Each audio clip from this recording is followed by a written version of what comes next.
اور یہ بستیاں جو ویران پڑی ہیں، جب انہوں نے کفر کر کے ظلم کیا تو ہم نے ان کو تباہ کر دیا اور ان کی تباہی کے لیے ایک وقت مقرر کر دیا تھا۔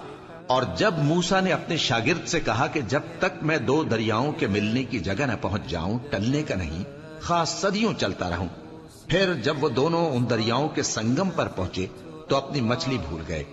پھر اس مچھلی نے دریا میں سرنگ کی طرح اپنا رستہ بنا لیا۔ جب آگے چلے تو موسیٰ نے اپنے شاگرد سے کہا کہ ہمارا کھانا لاؤ، اس سفر سے ہم کو بہت تکان ہو گئی ہے۔ اس نے کہا کہ بھلا آپ نے دیکھا کہ جب ہم نے اس چٹان کے پاس آرام کیا تھا تو میں مچھلی وہیں بھول گیا، اور مجھے آپ سے اس کا ذکر کرنا شیطان نے بھلا دیا، اور اس مچھلی نے عجیب طرح سے دریا میں اپنا رستہ بنایا۔ موسیٰ نے کہا یہی تو وہ مقام ہے جسے ہم تلاش کرتے تھے۔ تو وہ اپنے پاؤں کے نشان دیکھتے دیکھتے لوٹ گئے۔ وہاں انہوں نے ہمارے بندوں میں سے ایک بندہ دیکھا جس کو